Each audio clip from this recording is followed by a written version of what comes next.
Thank you, everyone. This is the FA Podcast, the podcast that takes a closer look at your search history, the educational podcast that I'm sure is pissing off Pleiades because I use that term.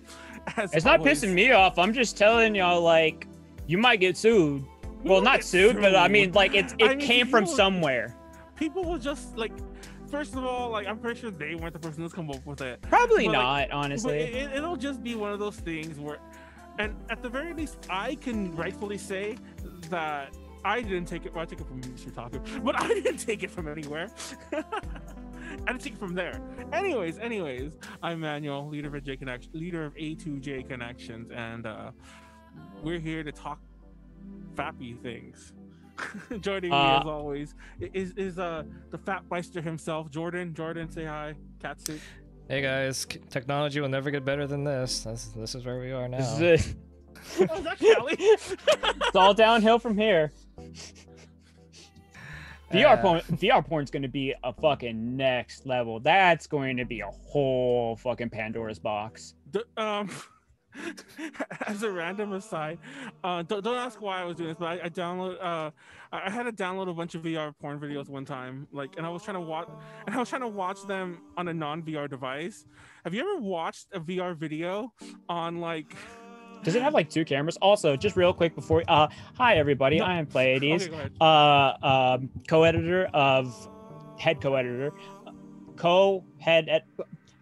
fucking person on the staff of Treasure Box Press. Feel free to follow me on Twitter and Instagram at PLEAI_DS.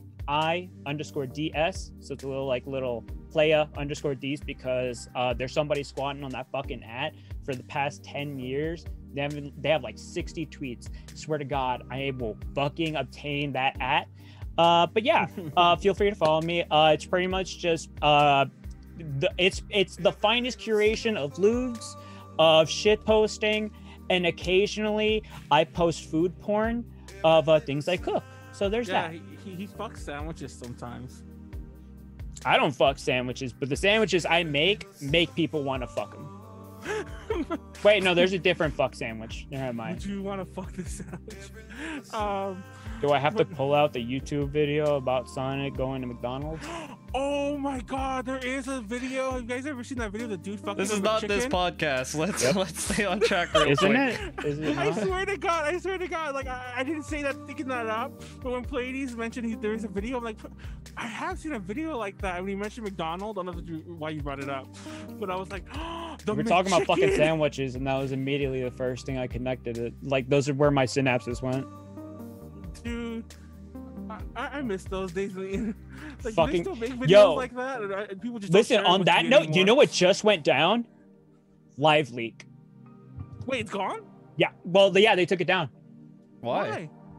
Because, like, they were like, the people who owned it were just like, they felt bad, and they were just kind of like, this was like a part of our lives, but now it's not, and they didn't like how it was being used by certain groups to do certain shit, and it was kind of like it was a lot of bad taste in their mouths. So they were kind of like just said, you know what, this has gone far out of the realm of what we even intended to, even like as young shit posters, and now it's like fuck, this is in our hands, fuck. So yeah, they just ended it. Oh, man. Oh man, that's crazy. You know, I didn't know it started off as Ogrist, because I remember Ogrist. Oh. But I didn't know that's what it started out as. What is that? What is Ogrist? It's a very similar thing where it's like it also would show like it would have like news stories and videos. And mainly, I think it was more stories, but then they would show like pictures of like uncensored news stories where they would show pictures and videos of the actual things, you know. You know, live Spanish news. Yes, exactly. That's the best way to put it. Spanish news don't give a fuck. You see that shit on Telemundo? Jesus fucking Christ. No, I remember my dad used to get like news magazines. Like, they were magazines, I guess. They're like news magazines from Mexico, and it'd be like, oh, there was a deadly car crash, and we're flipping the pages, and they show the fucking victims. Like, you know, like, I'm like, motherfucker, I did not need to see this. It's very similar to Motherless.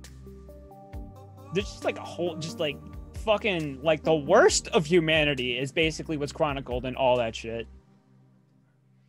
You think this isn't Cali, by the way? I'm just messing around. This is the warm-up sketch. This is not Cali. It's Cali, everyone. It's Cali. Hey, it's Cali. I was gonna do something.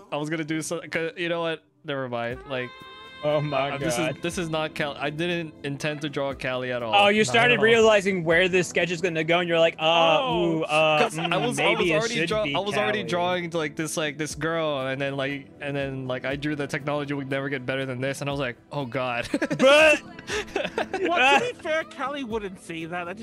That's like me female, I guess, because I'd be the one saying. This is you female. All right, so we got to give you. Here, I got it. Is that fuck, I don't even know. A stone tablet instead of like a tablet, like an actual like thing instead of a cell phone. Fuck, I don't know what else. Sunglasses, pixelated sunglasses. What the fuck? There you go. Yup, very accurate. There we go. Just looks like fucking little bits. Female men. So, yeah, tonight we're doing some things, but not tonight. We're talking. Well, it was like Metamorphosis and some other manga shit. We might like shoot the shit a little here and there. I actually read all of Metamorphosis before this twice. I read it. I reread it last night because it's been a while. I got up to page 120 and I saw there was like still 100 and I was only halfway through. I'm like, Jesus fucking Christ! I didn't realize. I forgot how long this was. There's like 8 chapters in it, isn't there? The funniest part is, it's funny you say that, Pleiades. It's funny you say that too, Jordan. I thought it was longer. So like, I didn't realize the volume I had already read was all of it. I mean, I know it ends pretty obviously, definitely. Like, you know, it's not like you can keep going from that ending. But when I was done, I was like, wait. This is the only volume. I even like kept Googling it. I'm like, there has to be more. And then like Faku posted about it last night or something like that. I'm like, what really? the fuck? Is it like a fucking? What is this? Is like the anniversary of this, or is it just shit that we like? Is it just things that we constantly talk about? Yeah, I don't know.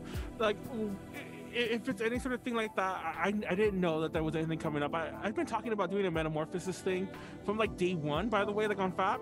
And then we've been talking about it. I've been mentioning it to Pleiades for at least a month now, like on and off. Like, you should come on FAP. We can talk about Metamorphosis.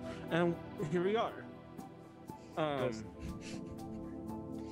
So what brought you, like, what spurred your fucking brain worms to like conjure this concept up, like just talking about it? Like, what was it? Well, 2 things. One, before I answer that question, if anyone has any suggestions for Jordan, like to like sketch something out that isn't female manual saying technology is never going to go anywhere, then go ahead and throw it in there. Something JoJo related maybe, because that's kind of fitting. Who knows? In a different universe, in the Steel Ball run. Well, no, wait. Resolution of Stone Ocean, I guess. So you know what that would so be. This is how my brainworm thing started. I used to see all those memes, and I don't think actually, let me start again. Let me reset the whole thing. So I knew what Metamorphosis was. I knew it from like clips and whatever. Actually, you know what? Here's a better question. What was your first exposure to Metamorphosis? That's okay. I saw it through memes, and I think I saw it through the JoJo memes. It was like through one of those, is this a JoJo reference type pages, meme pages? And they showed that panel. And then there were all those memes. It was all like, oh, look, it's this.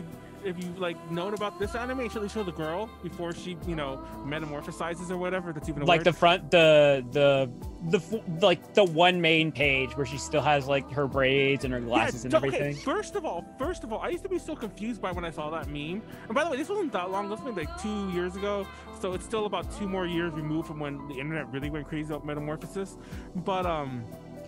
But I was confused when I saw those memes about the girl, because tell me this, and I know other people have, I can only bet other people had said this before me, but doesn't she look like the character from Danganronpa, the first one? Oh, you're talking about That's not where I thought you were gonna go with I it. don't remember her name, but she was a serial killer, had 2 personalities. Yeah, I know her.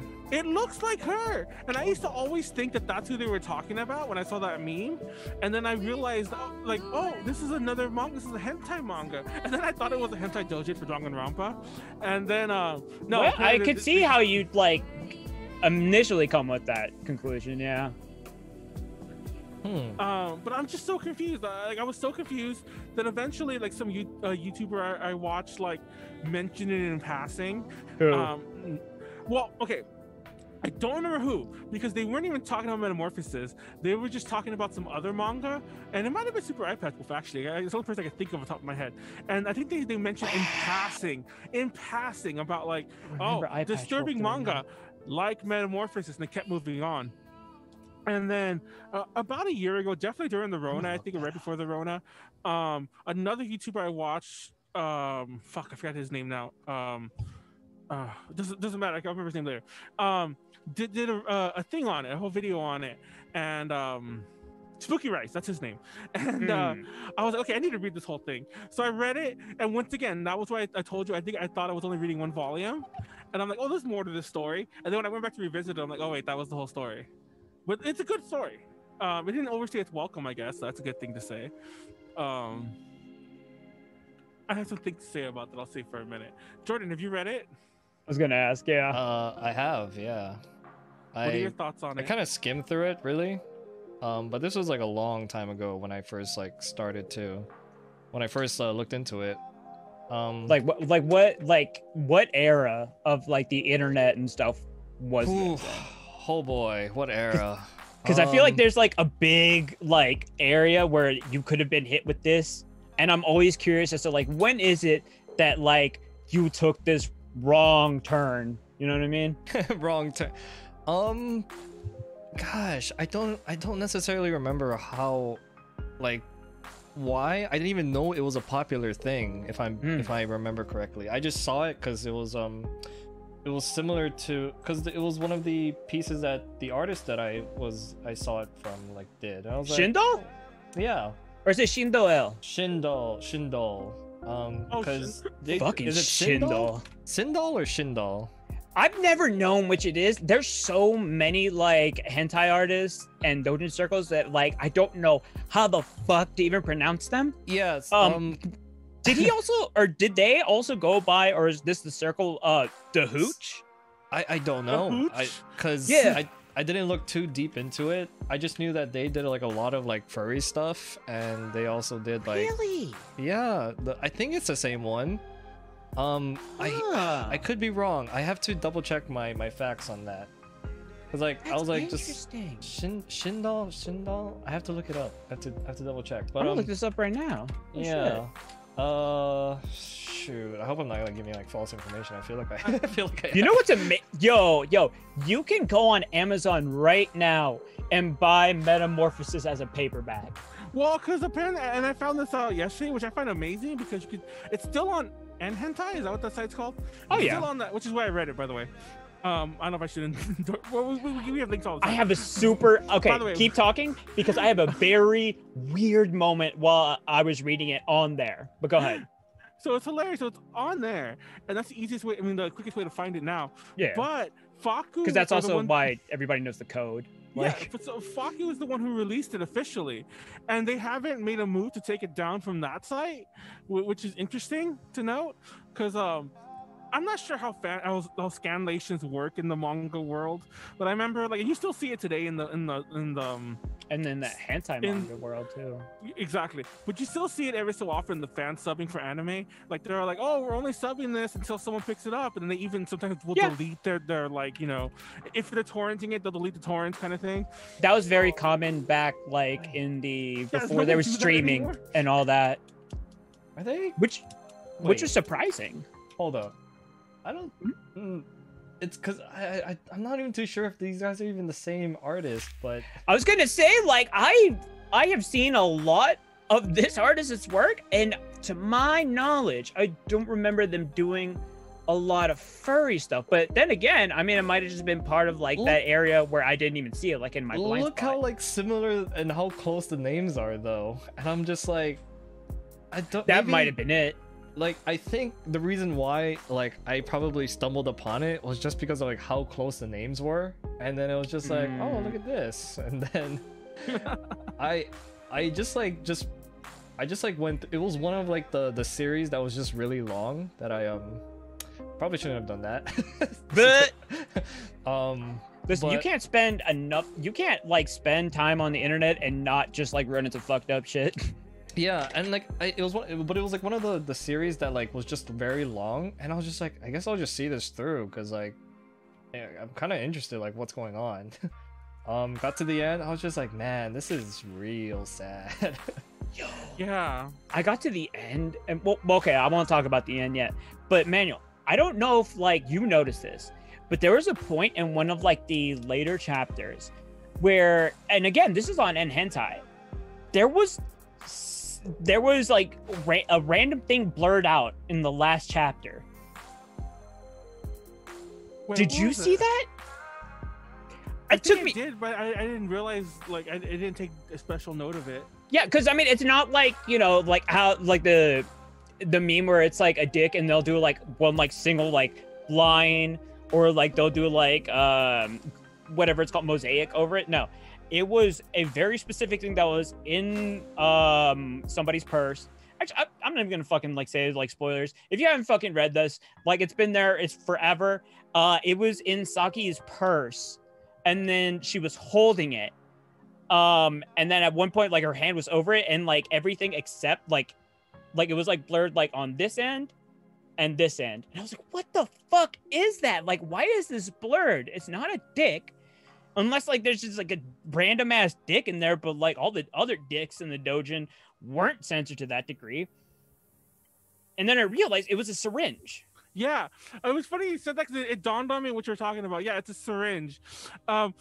It's funny because it wasn't until like now, when I read it this time, I paid more attention to it. But when I was reading it, like even the Spooky Rice video that I watched that was describing it, and when I read the manga the first time, I didn't realize that she was addicted to heroin, because Really? You didn't really? well, Like, now that's a I big did. No, now I point. did, because when I read it again, but Spooky Rice didn't mention it the first time around, and I must have been stupid. But like, even that YouTube video, I keep mentioning Spooky Rice because I want to throw it out there because I got a lot of my early information from him. Kept saying, oh, they give her drugs that make her like that like tired. They give her drugs. I'm like, it was heroin. They actually named the drugs pretty clear, but I can only assume that heroin is that over, like, like you don't show syringes. So yeah, I thought that was crazy too. But in the all the earlier things. chapters, they showed it though. Yeah, That's why it And I'm was like, weird. maybe it was always censored, and Hentai just didn't catch that one, or like something. Well, See, the thing is too is that they have it isn't like the one person that's like translating it and doing Everyone the knows heroin. I'm gonna go do heroin now. it's always different, like with sites like and Hentai, because like they always have different people translating and doing the typescripting and all that for it. So maybe in the last chapter someone else did it that was different compared to the other ones. I could be wrong. That's what I was thinking. Maybe like since it was a compilation of all the chapters put together, Yeah. maybe like it was a different version of things, and like in some of them they might have censored it and some of them they didn't, and then it just happened to be that the last chapter that they put into that specific compilation. Yeah. Because you go on Hentai and they'll have like duplicates of even like the same like doujin, even if it's like the same language translation and everything. Mm-hmm. But yeah, that's what I'm guessing it was. same. Yeah, I'm pretty Yeah, sure whoever that's uploaded that one didn't catch the heroin use. But yeah, I didn't know that until this most recent one. And not only that, but like I said, I did do like kind of a lot of like research into this before we came here, because I'm like, oh, I want to be sure I know what to talk about. And I went through like various wikias, and I read like all the descriptions of the plot before I went to the manga, because I'm like, I don't want to miss anything. Yeah. And also I never saw like once again, I don't know if whatever I read before, because I don't think it was on Hentai. I don't know whatever like transcanlation I was reading before was incomplete or something like that.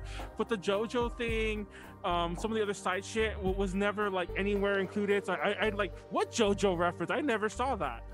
Oh, you mean the person that made the JoJo fan comic? Yeah, which by the way, I come to find out is only a fan comic. I was gonna mention if you guys knew that, because everyone I know and always says that, like, oh, did you know the creator put in JoJo? And I think even someone on the DTL. I don't want to call. I don't remember who it was anyway, but I don't want to call whoever it was out if I remember. No, was it they? No. They said like I prefer this one ending, and it's just like an in joke kind of thing. But it's funny. That's the real ending, like that kind of thing. I always thought that was a real continuation, but apparently it never was. That was a fan thing. Yeah. And no one even knows who did that. Apparently, that's like it's like so. Yeah. Really? Huh. Well, then again, it was probably like released at a Comic-Con or something. Exactly. Like I'm pretty sure that, like, put more accurately, no one probably in the English-speaking world. Could you just imagine that, like, the guy released it and then, like, you know, it's like he just gave it, like, no, he didn't even put out his name, and like they're like, there's the guy that's putting out the ending, or she like, book it. Just ran out of Comic-Con. But I want to bring this up. So here's a cover. Way, Jordan, I guess you're just gonna just draw something from Metamorphosis, draw it furry. I don't know. Oh wait, draw Saki in like god damn it. I don't know. We could I was gonna say in like that in the one outfit she had, like that was really like it was like the overalls. We'll be wholesome for the first time in our lives. Draw really happy Saki. Listen, like, draw happy Saki. I've already decided. Mama Saki. I've already decided what I'm gonna do. None of you can stop me. Okay, there you go. Okay, whatever. That's fine. Okay, but here, so. Okay, so. Oh wait, the Pleiades freeze? He did. He did. Oh shit! That's pretty funny. Oh no, we can't hear you, dude. It's hilarious because like I couldn't tell if he Well, first of all, I couldn't tell if he froze, but I thought my internet froze for a second. I'm like, oh shit. Oh no, yeah. I guess it doesn't matter if my internet froze. You guys can keep going, but I was like, ah, shit. And that happens a couple times, like here and there when I'm on a call. So I'm like, ah, shit. But it was funny since I say something. But I guess we'll continue the conversation around until he comes back. Yeah. It's funny because, like, I didn't know that. Wait, was that just me? Just you. It was just you. Oh fuck, never mind. What were you saying? Because I was gonna like start my own thought, but I'll let you go first. So first off, the way I'm seeing the artist's name formatted everywhere is Shindo L. I've seen it like mashed together, but obviously like it's all on like fucking hentai sites where it's not a whole lot of attention being paid to proper formatting. So I'm gonna go with Shindo. This is a cover of another piece they made. I've seen that one. Right. So and like this is what I mean by what shows up on the cover. The hooch.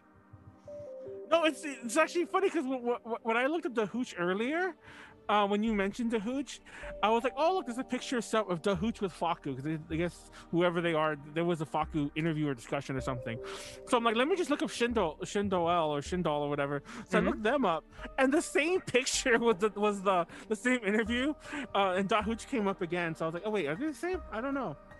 But it might be that the hooch is actually like the circle. It's actually funny because apparently. You could tell we did a lot of preparation for this. Yes. No, actually, I don't know about you, but I didn't look up the author too much, but I did look up a lot of other things. Like apparently, Emergence is the better, the better accurate like title to the thing, not Metamorphosis. And I actually like Emergence. I kind of wish that whoever like fan translated it kept that, and maybe Faku kept. Well, Faku couldn't change it at that point, because by that point it's the internet thing.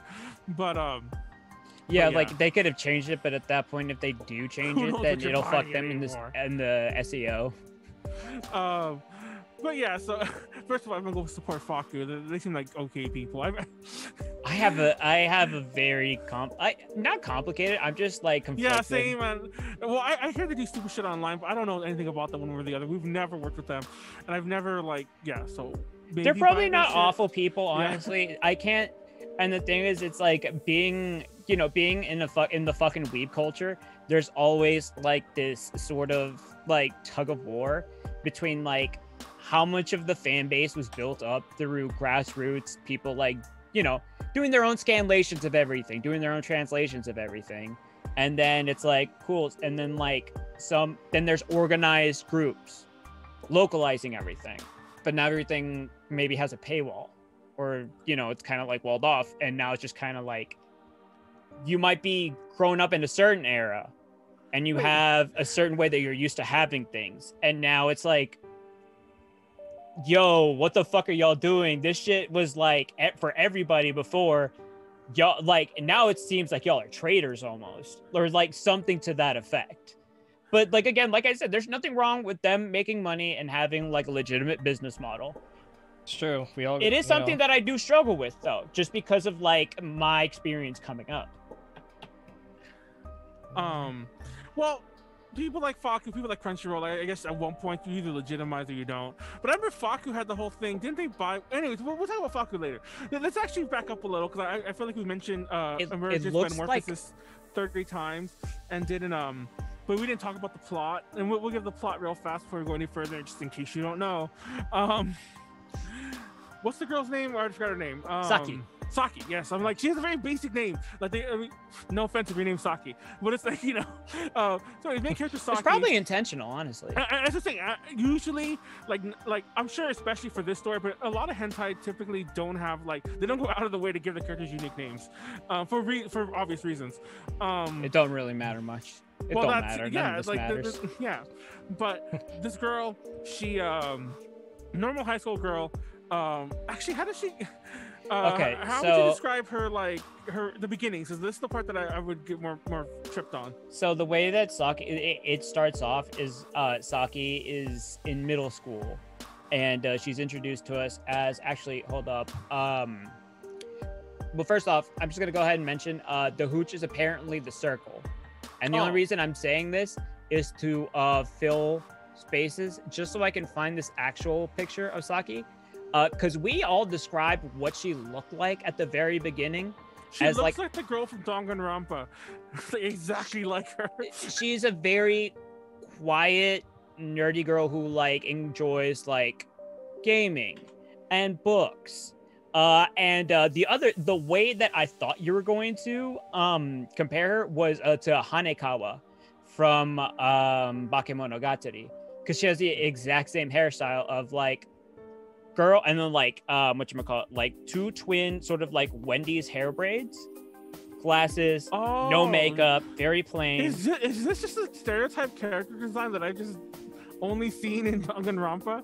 Yeah, kind of like her too. I mean, but that's why it's Saki looks more like her. But yeah, I agree. That's also probably why they gave her the design in Danganronpa, was because no one expects the quiet one. But really, yeah. I mean, it's always the quiet ones who fuck shit up. Always expect the quiet ones. It's never the ones who are hooping and hollering. It's the one you don't see coming that winds up killing you. But but essentially, she's a very timid girl, nerdy, quiet. And the entire story starts off with her being I am a very quiet girl. I don't really have much friends because I just, like to stay to myself. And my friends keep asking me to go out, to, shops or be social and things like that. And I always turn them away. But then I'm but then because but then she starts feeling this sense of self, oh man, look at those fucking normies over there. God, I hate them. And then it turns into her realizing wait, no, I say that because I don't like myself. And that's really the driving mechanism for the entire set of events that happened thereafter. It starts off as her being maybe I want to change. I kind of want to go through a transformation. Like you did though. And then so she goes to her mom and asks her, "Hey mom, could you teach me how to use makeup?" And it cue a little almost the 80s sort of what's it called, the makeover montage kind of, and it's oh my god, she took off her glasses, she's beautiful now. The 90s teen stereotype. But yes, keep going. But I managed to grab this. Okay, so I'm just gonna open up the dojo and then have only ever put panels on stage if they don't have massive fucking flagrant shit in it. But this is her. This is her. So I said, very demure, prototypical like nerdy girl. And then she gets a little makeover. She gets a little bit of confidence. She goes to high school. Mind, all this happens over the summer. So it's one of those things where it's like, I don't know if did y'all ever experience this in high school where like either you or somebody else like experienced like a summer glow up? No, did I tell you about the remember the fucking shooting the shit where I told you about that girl who I turned down in middle school, and then she was like fucking carved out of marble when I saw her again in college, and I was like, what the fuck happened? I'm a dumbass. Listen, but like, yo, every supervillain has an origin story. That's the She thing. has a high school debut, as a Japanese call. That is a thing, a high school debut, where you glow up over the summer. You do, What am I sitting on? There's like something in my butt. Hold on. No, it sounds really weird. Really, in the middle of this conversation, that's a little sus. That's a little sus. There actually was a hand towel on my chair, and the towel was like, I mean, I'm wearing anyways. Why did I have to say it like that? There's something up my butt. Hey man, up to you. The interesting thing about all this is like, there's so many like dojinka and everything that don't really like bother with setup, but there is like a solid I'll count this like 9 panels of like just like setup before you get to any actual like fucking, and it's specifically meant so that you see this young girl, this nerdy girl, slowly kind of come into her own, and then like see everything fall apart for like what I would argue. Well, okay, so this is a big conflict that I came into. Is what happens to her, how much is it not? Is it somewhere in the middle, like some percentage, her fault? Oh my god, that's not where I thought you were going with that. Where do you think I was going to go? I really thought you were going to go for the exact opposite of what you said. Is it the fault of everyone else? Well, because that's kind of the conflict, right? Because like, it's not like this person has, okay. No autonomy. I will say this. I will say this because you already ripped that out the bag. One of my minor gripes with the whole storytelling aspect of this is that also, I just want to, and I will say this, the author. I'm not one to ever like practice the whole victim blaming type thing, but the author kind of does. I don't want to say it was the author's intent to imply that, but I did get vibes from the story that's part of the implication all along. That's like, not to say that like, oh, this is all her fault, but it's not. Even right down to his tragic ending, which I don't think will spoil at all, but even right down to that, it's all like, oh well, maybe if she hold on, wait. So let's go. You know what? This will be a part of it. Okay. Because we get to like, we'll cover the beats here, and I'll only show the stuff that doesn't have the hardcore fucking in it. So this is after Saki like, hey mom, can you like teach me how to do makeup? Oh, she's like, oh my god, okay, yeah, sure. And I'm sure this is probably like a very cute moment, like just normally with mother-daughter, and it honestly seemed very cute here too. Okay, cool. We get to like teach her like how to do this and be more presentable, and it's like her daughter never really had an interest in her, appearance before that. And then they're like, oh, hey, dad, don't you think Saki looks beautiful? And then this is the panel you get. And there's, her dad. And yeah, that's his expression after the mom asked that doesn't their daughter look beautiful. The story goes places, guys. There is this is one of the most fucked up stories legitimately that you could read, but at the same time, just going from like a storytelling like perspective, if you're like a manga author, because I don't know if y'all have ever like tried this, but like I've tried writing like a comic book script before, and you have to like break things down into like individual things, like, oh, so and so action happens in this panel, and you have the dialogue, and then this perspective in this panel. And like you kind of have to like flow from panel to panel, and you also have to think about what size everything is. This emphasis, all of this, you already know there's going to be some fucked up shit going on. So it was just like a really, again, in a mind-boggling amount of effort to put into a fuck book. Yeah. But go ahead. No, like, so basically, to cut a bit more of the plot before we start going more in deep analysis. After this metamorphosis, she attracts some of the wrong crowd, ends up getting involved in like specifically what happens. It's we've all had a shitty romantic partner. I feel like that's safe to say. If you've had a romantic partner, and no shame to anybody who hasn't, that's also cool. But I feel like it's just a matter of time, right? And Saki, being a person who, again, the core thing of her character is she does not like herself. If she did, then she wouldn't have gone through like the effort of like changing herself and all that, which isn't to say that there's anything wrong with changing yourself, but that was the motivation for her changing herself. So what happens? She winds up attaching herself to people who just give her any sort of sense of like well-being, like any ego boost. There you go. And it's not even like an intentional thing where she's like, oh, I'm very egotistical or anything like that. It's just like, if sometimes there's some people where if you give them a compliment or like, yo, I'm like that, you know what? If somebody gives me a compliment, sometimes I'll be willing to like do a whole lot of stupid shit. I'll be like, they'll say like, oh, you're really good at blah, blah, blah. I'm like, oh, cool. Like, hey, can you help me with it? Yeah, sure. Man, I'll ride that high till I die.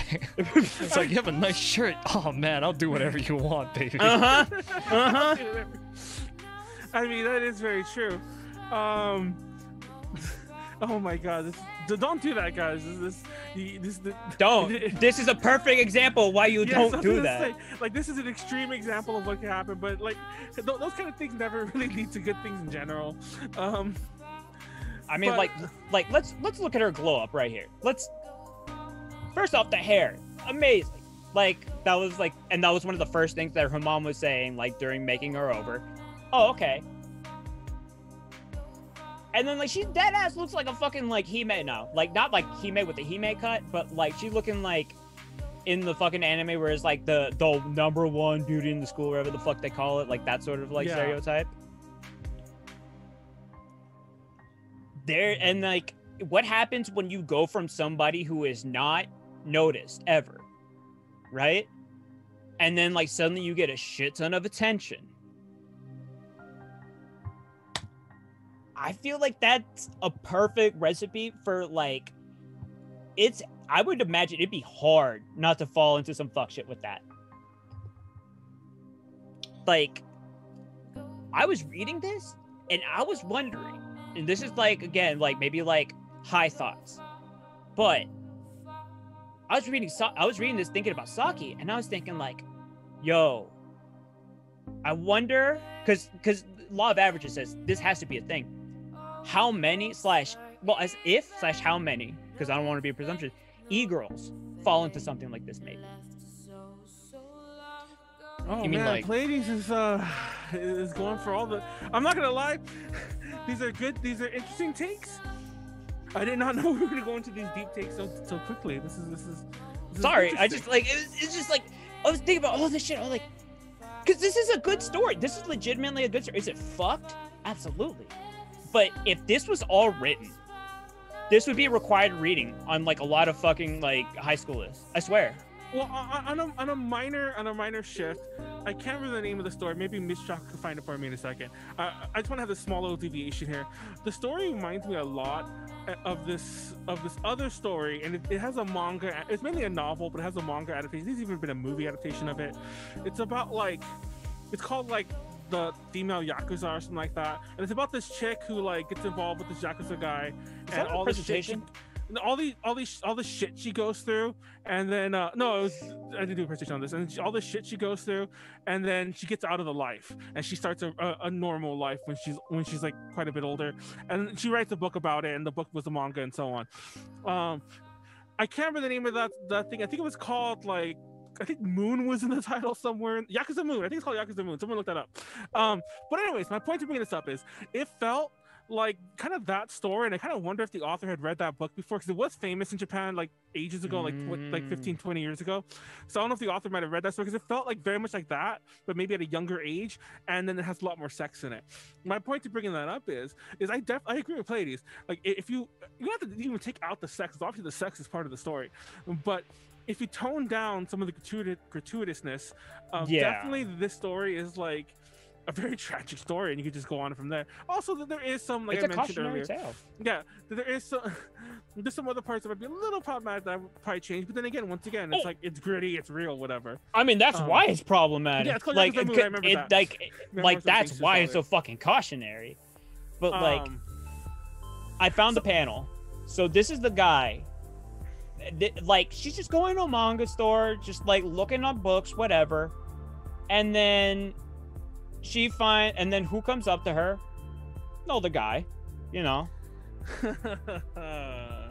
And again, she's not used to attention at all. This is still during her high school debut. It's like, oh man, the guy says like, oh wow, that book? Oh man, yeah, I was looking for that. He wasn't fucking looking for that shit at all. And what does like Saki think? Because again, she's in high school. She's like, oh man, a grown-up guy's talking to me. She gets nervous. She doesn't even know what to do. She's breaking down because again, no social skills. And he does like this fucking classic line of like, hey, how about this? I'll pay for it, but let me read it a bit afterwards, which like just secures the fact that it's like, okay, like give me your contact details, so that like obviously he's trying to fuck, obviously. But it's the first bit of like a serious, not affection, but like interest that she gets. And when you don't have that, and you have like self-loathing, and somebody gives you that, and like they seem impressive to you or like big, that's a bad hole to fall into. It's a bad fucking hole. And so like this kind of perpetuates, like from here on out, she goes with this guy because this is the first person who's given her like a serious look, who's given her like a boost in confidence, like amazing boost in confidence because he's older or whatever. And like, she's a child. She doesn't know better. I think we've all been in those positions, right? Happens to be like, oh, well, this guy gave me this attention and he seems older, he seems cooler. So that like in her brain, it's like, oh, credibility. He's like, hey, try this drug. It's not stated outright. It's ecstasy because it's like a pill. I was gonna point it out too. Like this actually isn't heroin yet. That comes later. So yeah, this is ecstasy or something like that. It starts like and again, it's like, oh man, this guy like, oh, and then she tries it, and then they start fucking because at this point she's inebriated. Yeah, exactly. It seems like one of those party drugs. I'm pretty sure it was ecstasy or something like that. Absolutely. Yeah. And then the thing is, it's like, obviously it's a doujin. Right, and so like things never progress in doujins. Like, oh man, you gave me the last carton of eggs, they're on sale. Hey, why don't you come to my house and we can fuck and I can repay you? It never fucking happens. But the wild thing about this is like it progresses from just literally like a couple pages from the fucking manga like scenario to going to a little karaoke bar. Of course it's a fucking karaoke, right? Drinking, and she's like, oh man, feels so adult to be drinking. Cue the ecstasy. They start fucking, and she's into it. And this is the other thing that I didn't like click in my head and mention. She's a sex addict. You see, now that's the part, because it's actually funny you bring that up, because I've heard that a lot in some readings of it. I don't know how much of that is true or not. This feels like a and I don't think it's debated, because most readings of it's like, oh yeah, she's addicted to sex, or some people are like, oh, the drugs made her do it. I don't even know if I believe one or the other, but it could be both. It could be both. Like once, like one led into the other, you know. The only reason, and I'm not gonna lie, this is kind of a stupid reason to like not like a potential character thing, because I part of me does think that at the very least the author intended that to be a character point, is that you could some people could try to justify something that happens later because she's a sex addict, and I'm like, well, it still doesn't justify the bullshit. But on that note, how much is your fault if you're an addict? There you And go. So that is true because it's like you could be addicted to anything. You could be addicted to heroin, for example. Like, it comes up later on, which, by the way, is what a lot of people talk about. Like when they really bring up that they think she's a sex addict in the story, because they're like, oh, her story is basically addiction to addiction to addiction. And I mean, again, and here's the thing: for a lot of people, it's not just drugs. Sex sex is used to fill a hole. No pun intended, or pun intended, whichever way you want to say it. And then what is it for a lot of people? It's validating them. It's like, oh, this person's willing to be intimate with me. Like the feeling good part might actually just be like a dopamine rush. But honestly, for her, like, she falls in love with him partially because also like he does the fucking skeevy shit of just like, when like first fuck or whatever, even if like they don't know each other, like he says I love you anyway, because he doesn't he just wants to hit. Don't ever don't do that.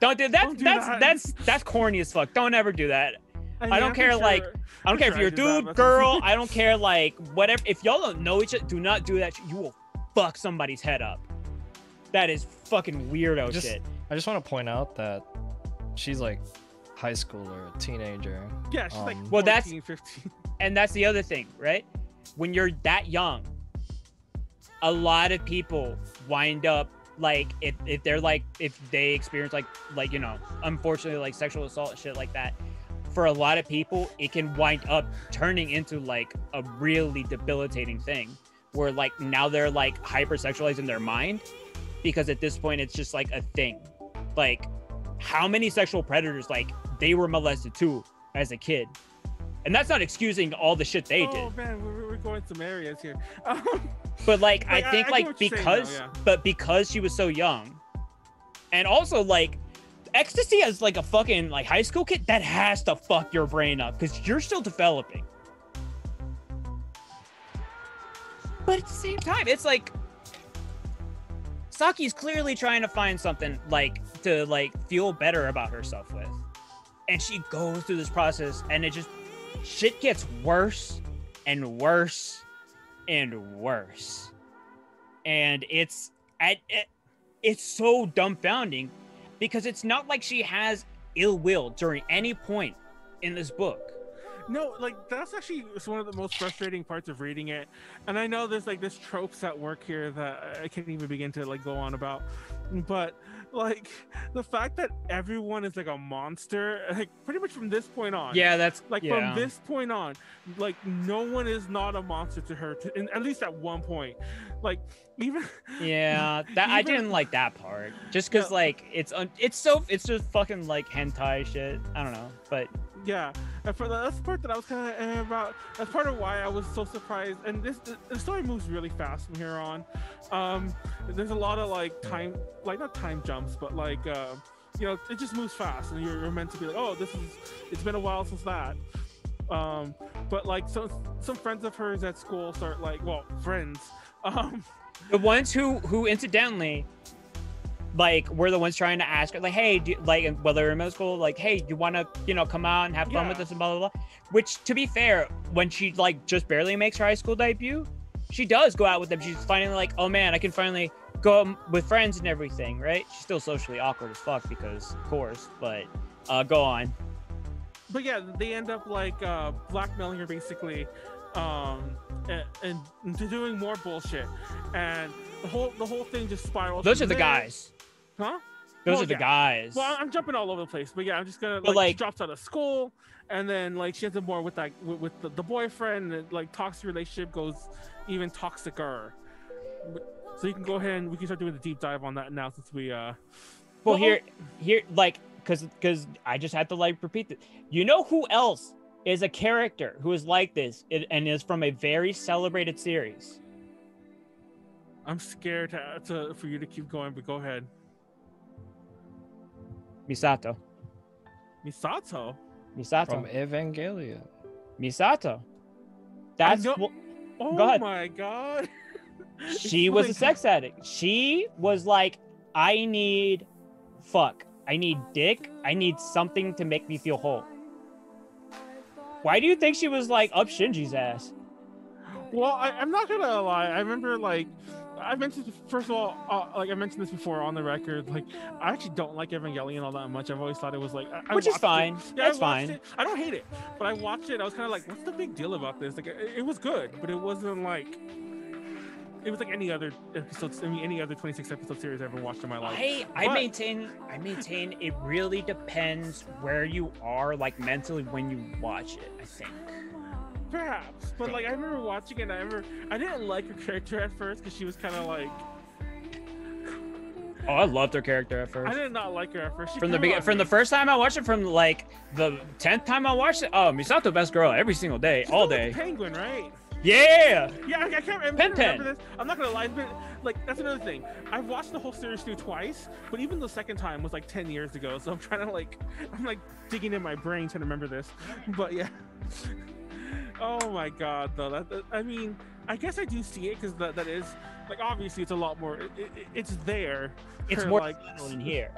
Yes. There is in the dojo, and the dojo is some fucking egregious ass shit. Like, I'm willing to bet that if I'm sure there's like half the doujin at Comic Cat like 20 years ago is probably nothing but Evangelion, and I'm willing to bet that a good chunk of that was like, oh, Makoto gets her sex addiction on or some bullshit. You better believe it. Yeah, exactly. Absolutely. Without even having to look it up, I'm positive that exists out there. I mean, yeah, that's why she was constantly coming on to Shinji, and like because was it Shinji like a kid? Yes, young? Absolutely. Oh, so basically this is the reverse. And a lot of this, like I'm just none of this I'm saying is like cool. Like as an adult, like everything. Obviously, all that I condemn. It's all bad, right? I'm just coming at this just like in terms of like the text, just in terms of that shit. But like honestly, given that all of this, it really makes me question if in Misato's character somewhere she didn't have some like sexual assault in her early life. Oh my god, please. No, really, legitimately.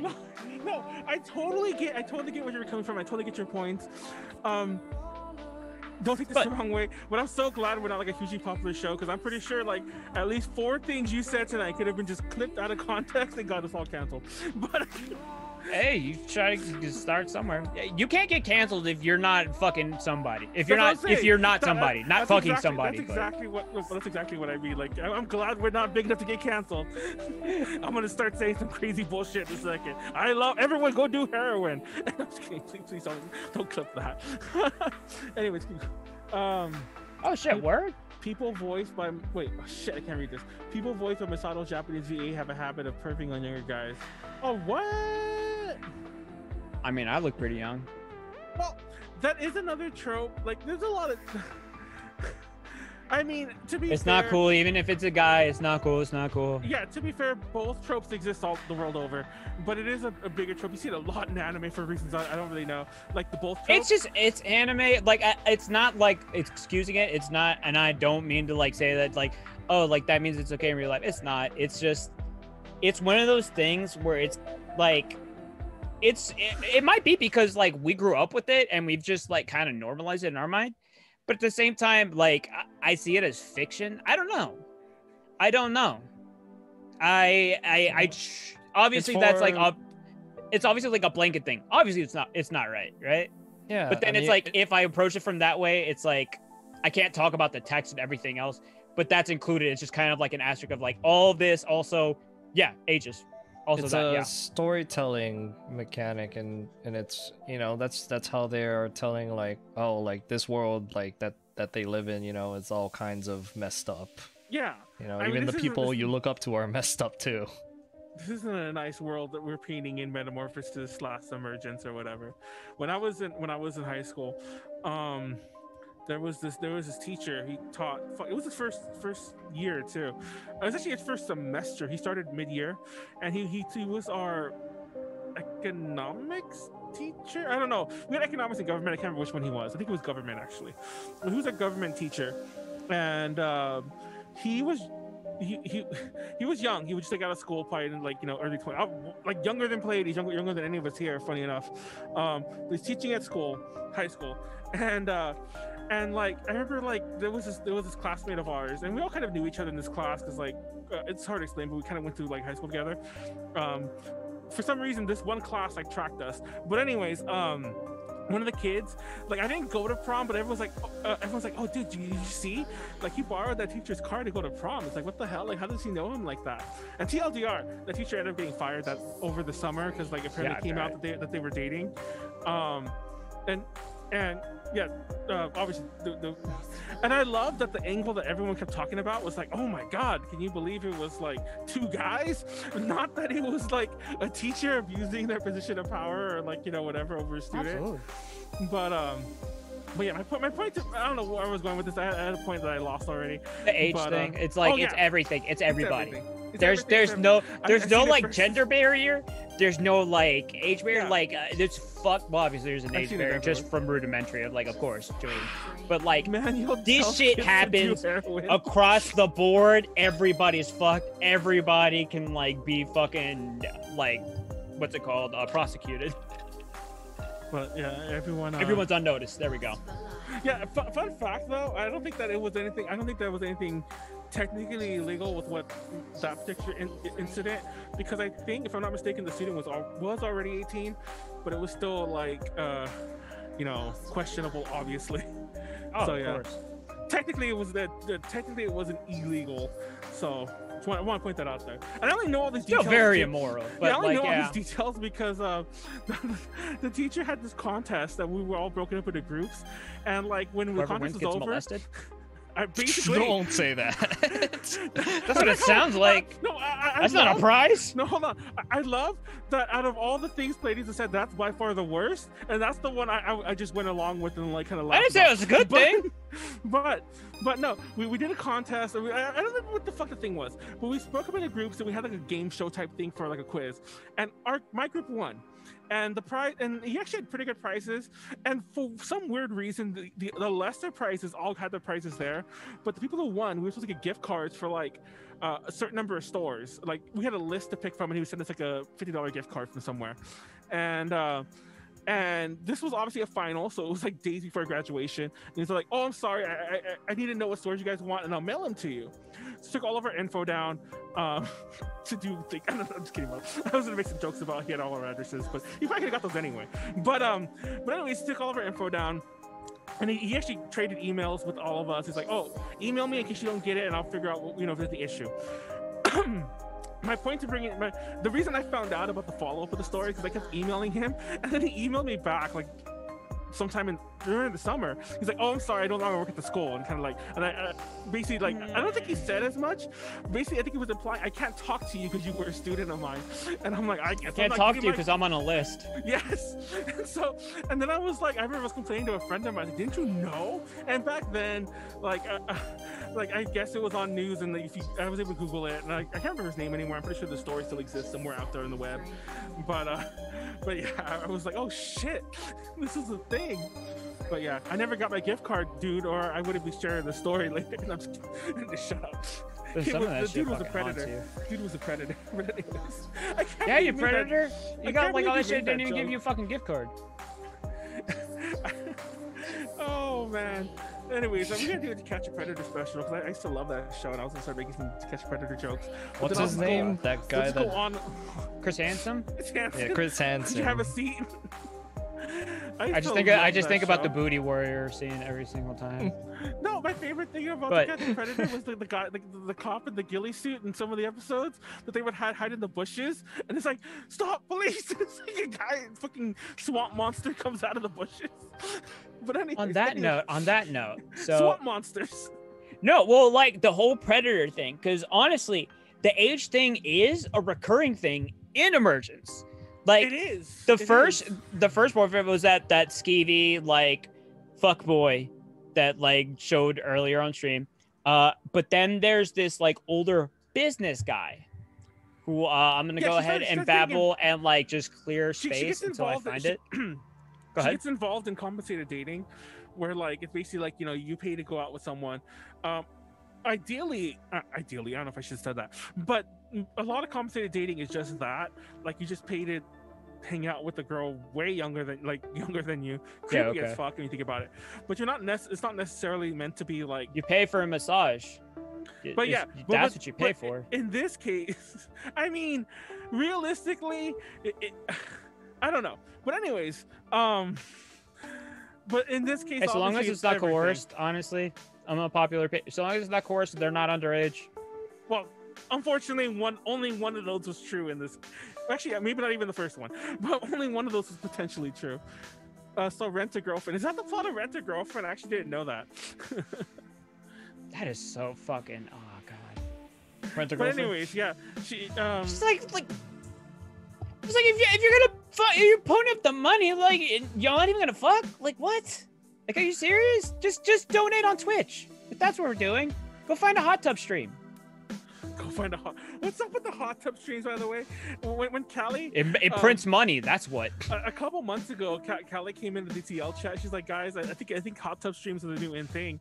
And when she said that, don't ask me why I'm this naive, but in my head, I imagined dudes hanging out in a hot tub, just streaming 5 feet apart. Yeah, because they're not gay. But yeah, I was imagining. I really hope I got that measurement wholesome, far more wholesome than it actually is.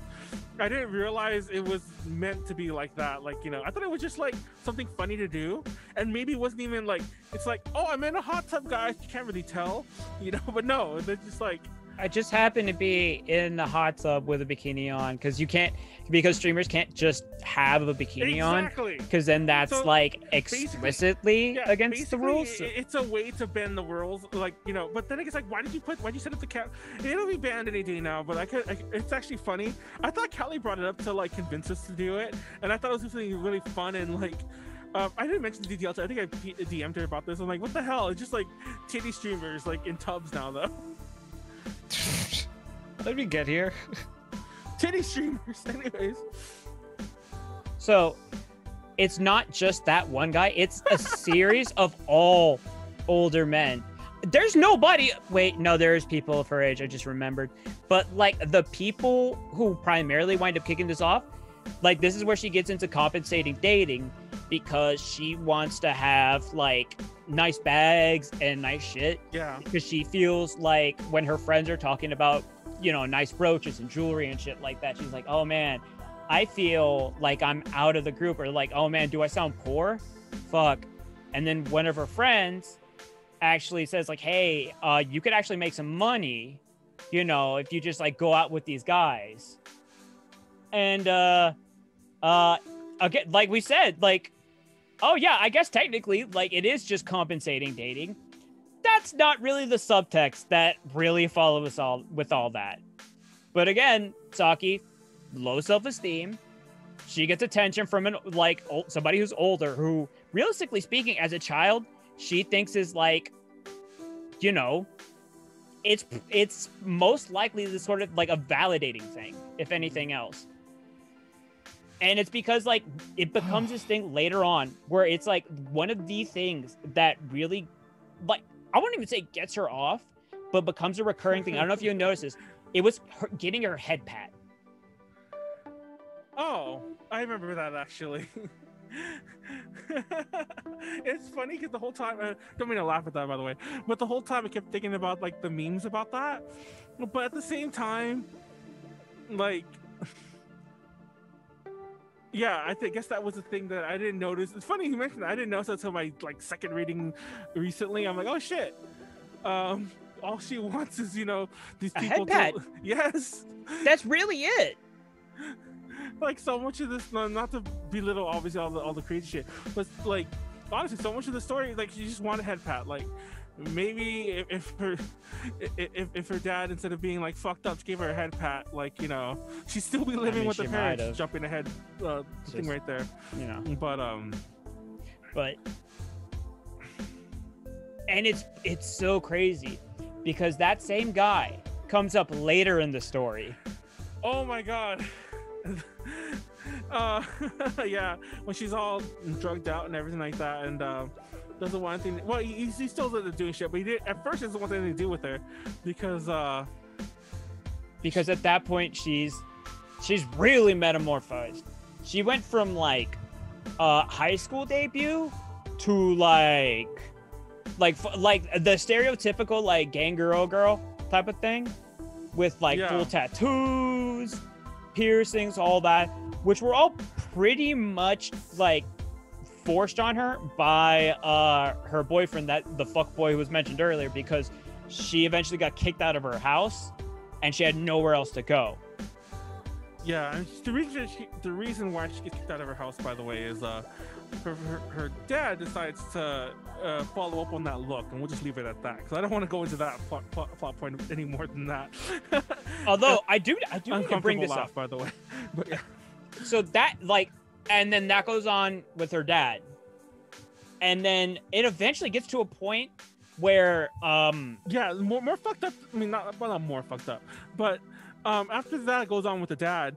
The dad convinces the mom that it was Saki who came onto him, and that was probably one of the toughest scenes in the whole book, by the way. Well, because here's the thing. Oh goddamn! I'm trying to find this panel because it's so weird that because the look with the dad was foreshadowed from like page 5, and that's what, again, all this effort and planning into a fuck book is just crazy. But like this is actually while I was reading this, I forgot how many of like the faces and images from all of this were like just like reaction image, like just turned into just like these are the reaction images now. They're like embedded into the culture now. Because this is actually one I use a lot. I mentioned it in passing. I think I even talked about this in relation to Metamorphosis. But Metamorphosis is one of the first times I'd ever seen Ahagao actually not used non-ironically. Well, I think it's still used ironically, but like used as not a meme. You know what I mean? But okay, like so in context. So this is after the scene with the compensated dating, and she comes home, it's late as fuck. Her mom's pissed. She said, like, I told you if you're gonna be late to call home. And this expression right here, if I had to have one expression for just my normal like personality, I feel like this is like perfectly encapsulated without like obviously like the strength of like the emotional trauma she just went through. But like, she says like, I can't fucking tell her that I had sex for money. But like, I don't know if y'all know, but like the scene where like this look of like being disheveled, like your clothes are like a fray, your hair is kind of messy. And then Saki's like, the mom's like, wait, what? I can't understand what you're saying. Saki's like, I don't want her to think that she raised such a... Saki, it's fine. You don't have to say anything. Whatever happens, mom will always be on Saki's side. And Saki just cries. Kind of like, oh, okay, like, all this fucked up shit happens, but my mom still loves me, no matter what. So, like, it's kind of unspoken. Like, she knows that something fucked up happened with Saki, and it's like, okay, when you're ready, we'll talk about it. And then... Yeah, that doesn't last very long, unfortunately. I mean, that's one of those things where it's like, I really do. Obviously, everything has to go wrong. That's kind of that's the bad part about this. Like, this is, well, it's all bad, obviously. But one of the things that like really kind of like, what's it called? Breaks, like some of the, not immersion, but like plausibility is just that it's that thing where everybody is an asshole, how you said, Manuel. And then it's like, realistically speaking, everybody can't be this big of an asshole.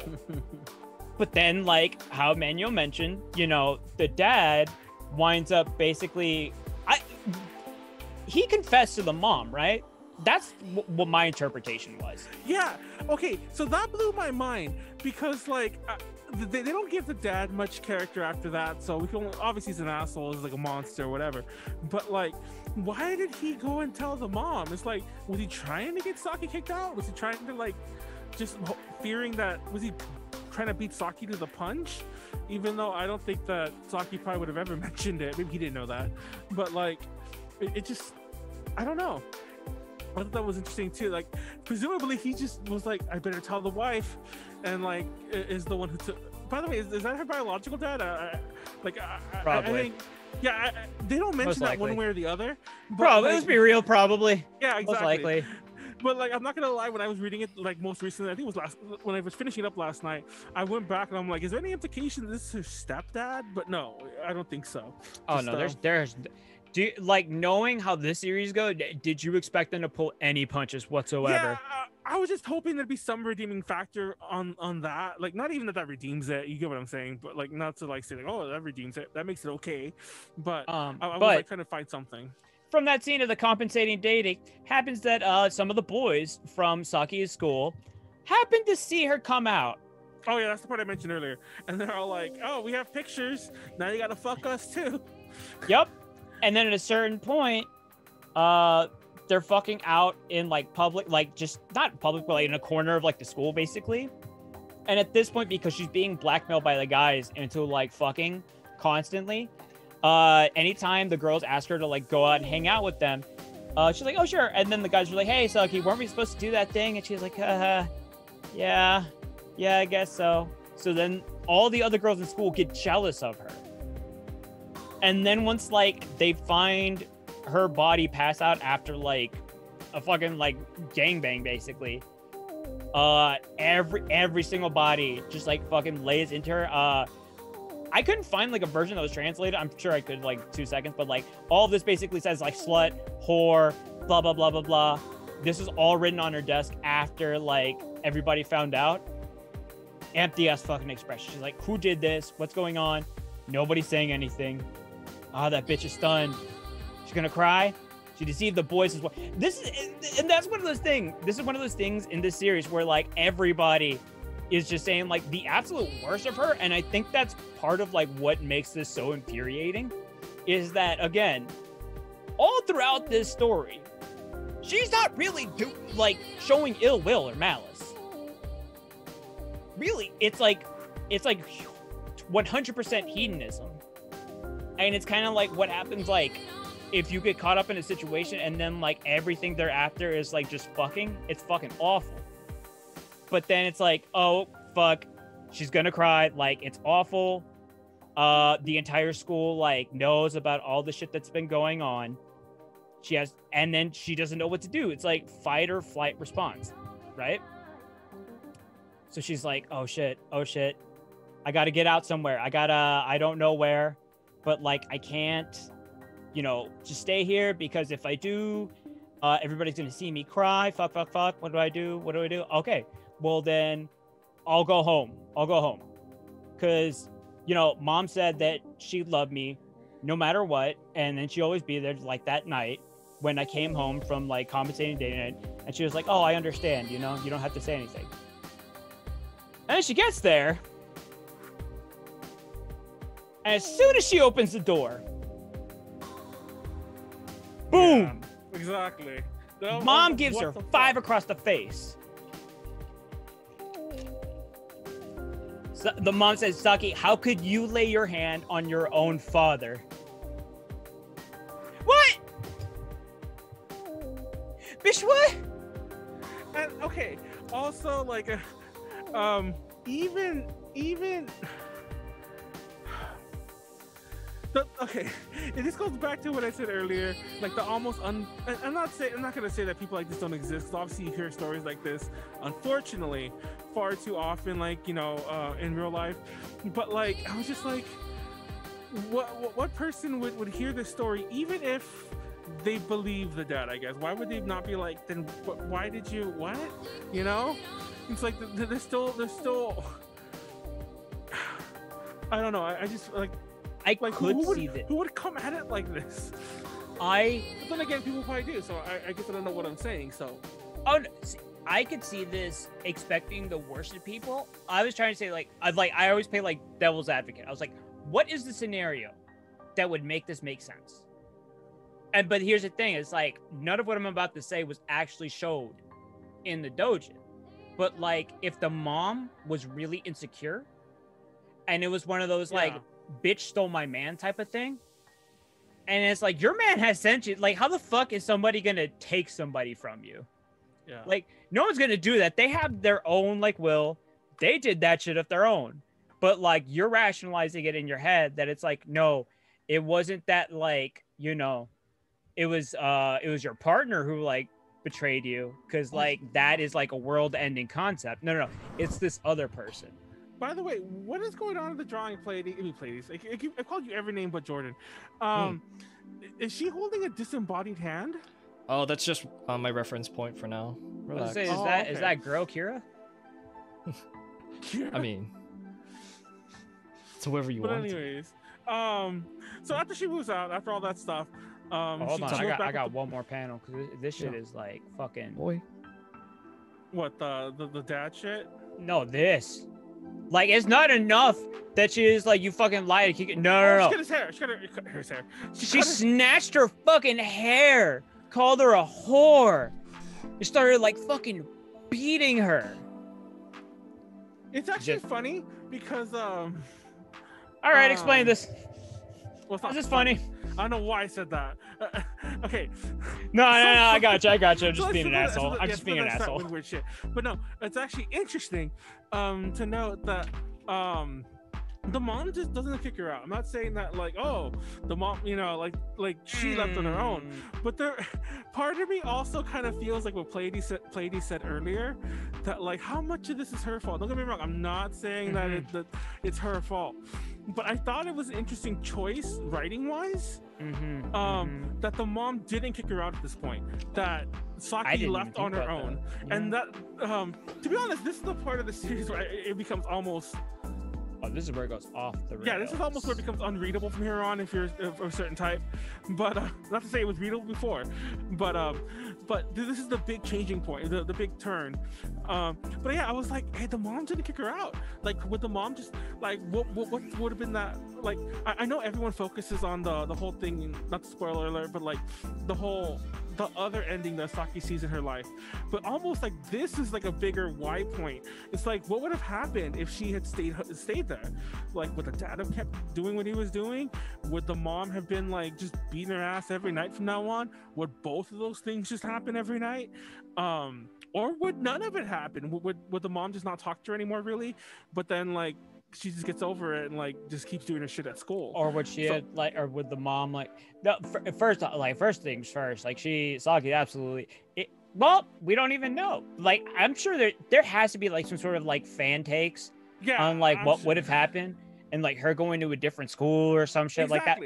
Like, part of me wonders like this is probably the bigger like turning point, in my opinion, where I'm like, so honestly, from a writing perspective, I probably would have had the mom kick her out just to make the whole rest of the story easier to swallow, because I don't know. But then again, it's like that is a normal reaction if you're going through all this shit, and if your mom literally betrays your trust like that, it's like, oh yeah, that's a normal reaction for a lot lesser things. Exactly. Like, how many of us haven't had that feeling of like, oh, I fucking hate this place growing up? You know, like in like in your parents' house or whatever the fuck, you're just like, man, I hate this place. I want to like leave, run away, all this shit. I mean, yeah. I feel like it's a very natural feeling. I mentioned this in passing, but I had a real fast anecdote. Just I mentioned, like, when I was younger, I had a friend of mine who showed up to my house like at midnight, and he had apparently run away from like, but he was like in foster care, so he ran away from like his group home, and he was trying to like meet up with his sister somewhere like in Fresno, and he was like, how do I get a bus there? And I had no idea. I was like fucking 13 or something, but I was like, I don't know. And I ever asked my mom, and I was like, is he okay? And I'm like, I don't know. He's just asking me how to get a bus to Fresno. She kind of like pointed him kind of like, I think you take that bus, that at least will get you north, and then you can figure out the rest, hopefully. But yeah, I was wondering what happened to him. I never heard from him again. I'm like, what happened? Shit, it's probably what people thought about Saki. Yeah, exactly. I'm like, whatever happened to him? That was the last I ever saw that kid. Hopefully he's fine. But yes. Going like sequentially from that, she moves in with the fuckboy boyfriend because he's the only one who's left. Yeah. You know? When you leave nobody like any recourses, because this is part of that thing where it's like, I can understand the mom being angry. I don't understand like her like putting her hatred where it was like completely just fucking irrational. People are irrational, but again, just going forward with it, this is where it's like, okay, so again, how much of this is her fault? Because then she goes to the guy who is the only person who showed her like, you know, affection. And especially, I cannot emphasize this so like enough. She is like in the mentality of a child. And like, I feel like this panel just like fucking like just accentuates it. This is after she's like dropped out of school and she's with the fuckboy boyfriend. She says, "That's right, I don't go to school anymore. I'm living with Hayato now. And we make love every night until dawn and sleep till noon." Oh my god. And it's like these schoolgirls in the back saying like, "Wow, look at her. She's so cool." It's like, he's like, "Yeah, I'm not like these kids." She got like this smug fucking look on her face. She's like, "I'm in the grown-up world now." And she's had like this infatuation with age. Because it was like that from the beginning when she was like, "Oh man, a grown man is talking to me." Yeah. I mean, a lot of people have that weird, you know, not so much infatuation with age per se, but always like, "Oh, I'm mature now at 17." You know, what is it like Billie Eilish did that interview recently? Where she's like, "Of course we all feel mature because it's the oldest we've ever been." But yeah, I'm like, I've known people who say, like, I've been in Discords before where people like, you can tell a lot of times when somebody is like underage. oh, like yeah, you can pinpoint that. The way they fucking type, they'll have like the awoo faces, shit like that. But not, I mean, that too, But- obviously. But there's also people just like, yeah. And I'm hearing this. This is like an investing Discord, and I'm like, this is a fucking child. Do y'all not see this as a fucking child?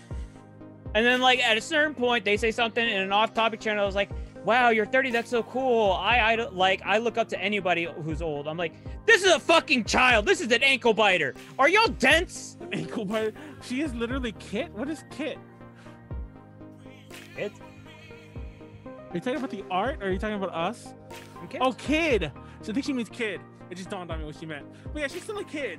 And Oh, I she's think absolutely a age-wise- Age-wise, she definitely still is too. By the way, I don't think that much time has passed. She's still high school age for sure, even though she's no longer. No, in yeah, that. absolutely. But I mean, and Well, that's who is going to be so obsessed with being mature? Fucking child. Like, nobody else fucking like. If anything, everybody was like, "Damn, I am on the brink of death." Like, and we still have we still have an okay amount of time just to speed it up a little. She ends up getting prostituted out by this boyfriend of hers, the fuck boy. because he owes he owes the heroin people the money, right? No, coke. No, dealer. wait, no, huh? Coke dealer. Yeah. Actually, so I'm hold saying- I was gonna say that too. I'm like, gonna go pee real actually, quick. let me correct that because everyone don't do heroin, do coke instead. Oh my god, Manuel, please. No, I just gotta keep going. But no, she ends up getting involved with like to pay off some of Hayato's debts. She ends up like fucking the drug dealer to jump along, gets preggers by someone along this path, and Hayato, doesn't want the kid. Well, she's happy. She's like, I'm pregnant. I'm gonna be a child in this world because that's sensible. Not so much because she's in a fucked up place there, but and that becomes a huge focus of the story from then on, is her wanting a kid, which blows my mind that becomes a huge focus. I don't know. I think like a lot of the things with the story is that like she still had those dreams of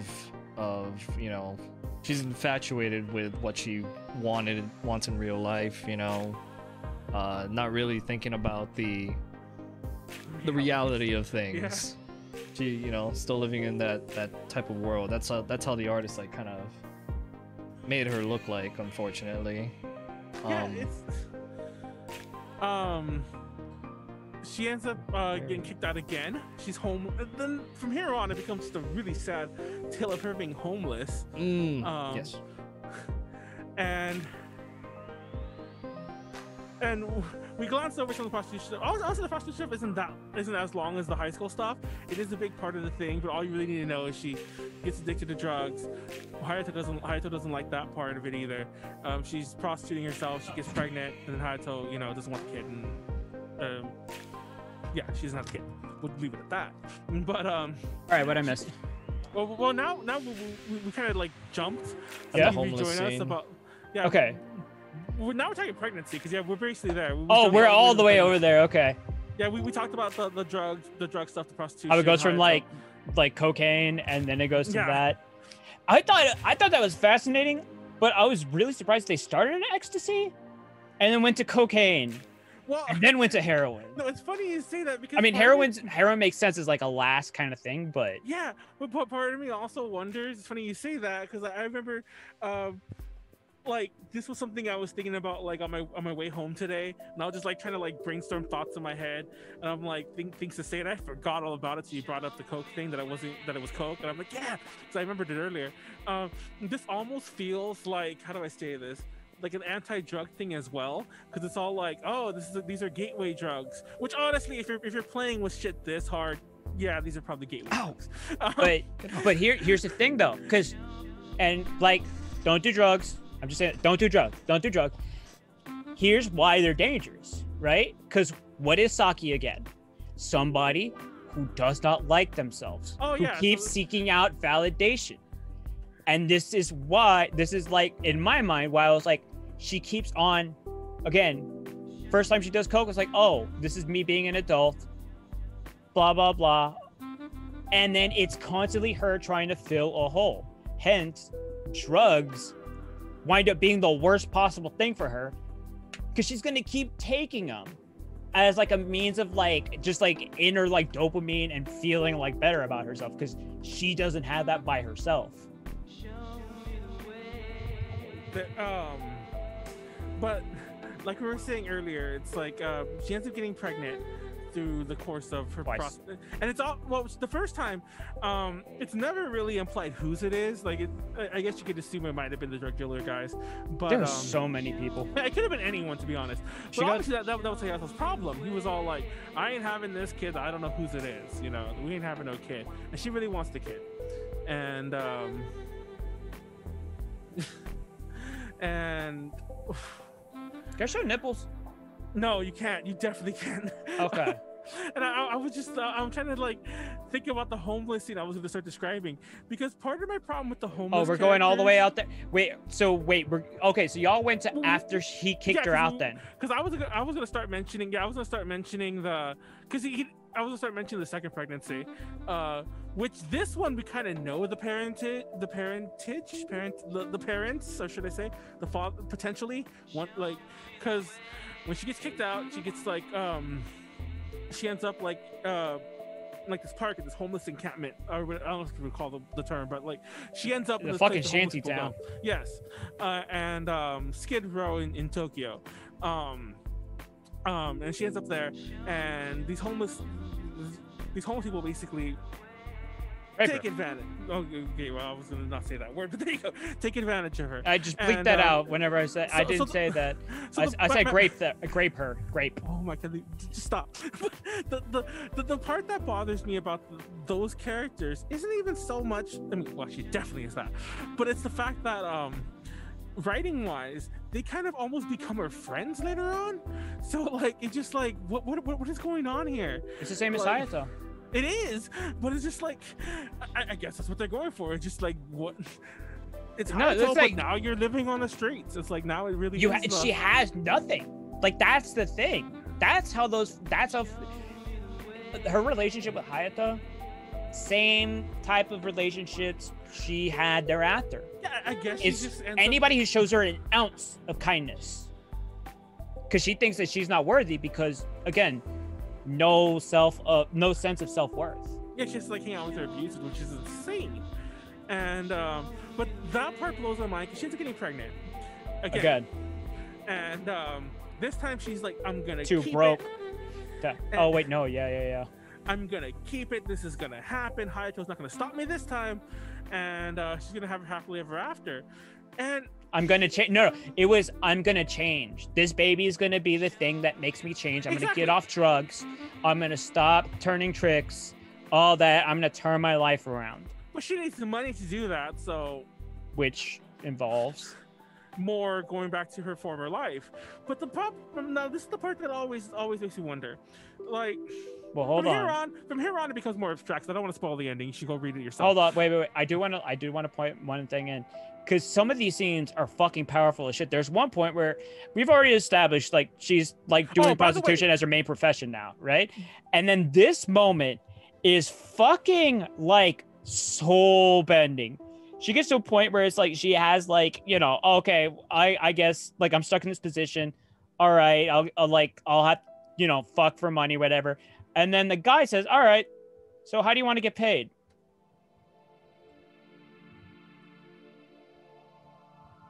And it's like, do you want money?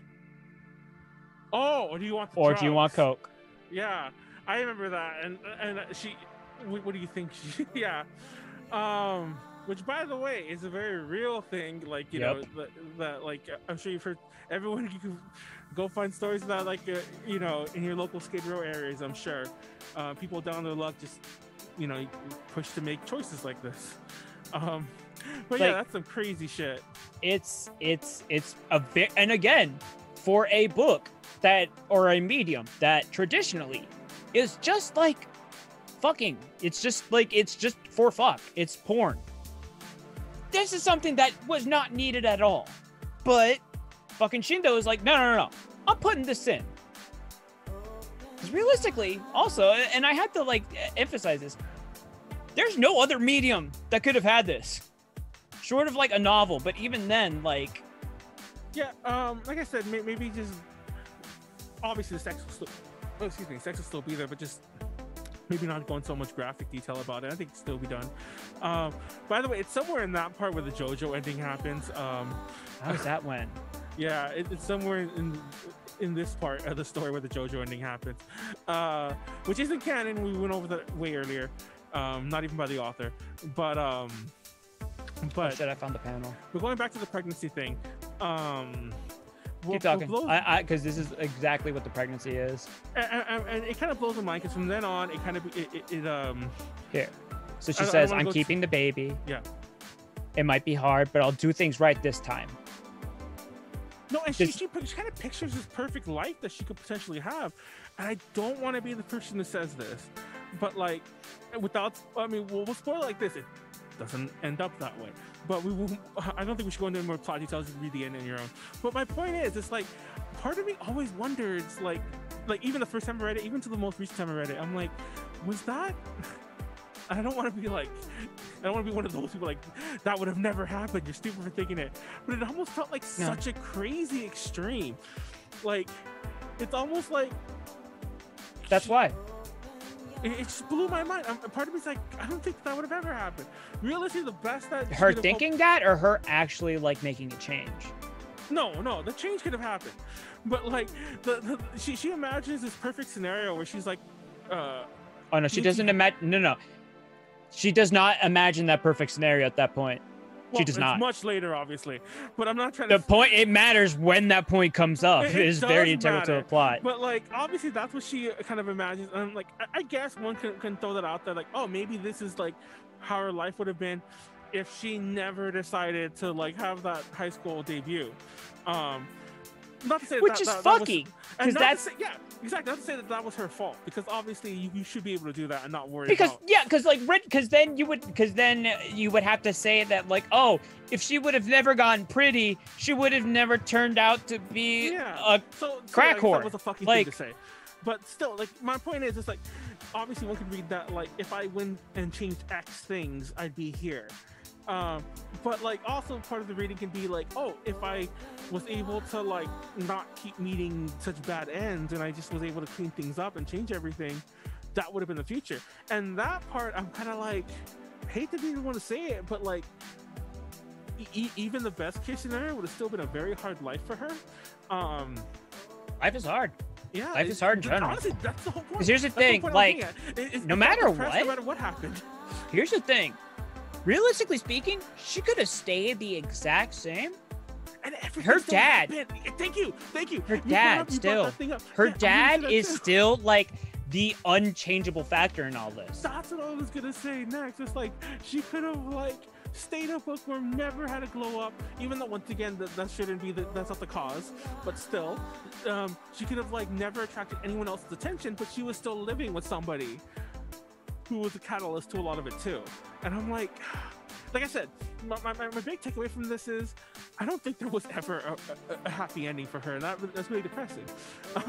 I think there could have been, but the thing is, well, there could have been a best case scenario at the very end, but I don't even know. This is from the very last chapter. This is from her like saving money. She has nowhere else to go. She's she's homeless, right? And then she's been storing them all in what was it, a gym locker? I don't even know what it was. What was it? It's a no. It's coin locker. Like the lockers. If you've never been to Japan, Japan has these lockers that you could use. And I have actually done this before. Like obviously you could go to a train station. The whole idea is if you're like going somewhere you can't carry a bag, you would put it there. And also venues have this. Like other places like that have it. But you know, you can put whatever you want in there. Like different times I put something in there, like I'm gonna come back for, like this is how trusting I am in Japan. Like we had to go to Akihabara for interviews, and there was like 2 days between them, and I didn't want to lug my cameras back and forth from like Shinjuku to Akihabara. Absolutely understandable. So I left. That's them fucking ass during a con. I don't understand. So I left them in a coin locker and just went home. And I'm like, the locker will take care of them, and they did. They were still there when I came back.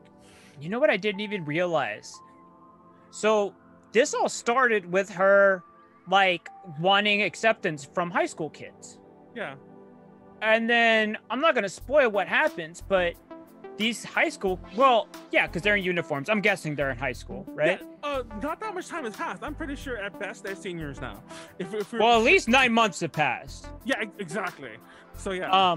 But just after she's homeless, she's lost teeth and everything, they're like, oh, she stole this. It's like, yep. There's no way a bum could get this much money and all that, blah, blah, blah. Not gonna spoil what happens thereafter.